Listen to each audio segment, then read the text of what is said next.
Hi, today I made myself a very quick and fast dinner, which is French fries that is already seasoned.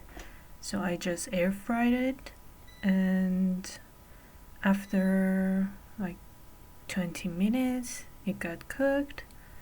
And then I prepared my king prawns and added oregano and garlic powder on it, and then also air fried it for like 20 minutes also. And then I also made a sauce to eat with this prawn, which is like a little bit oil and red chili. And here we are. It was so good.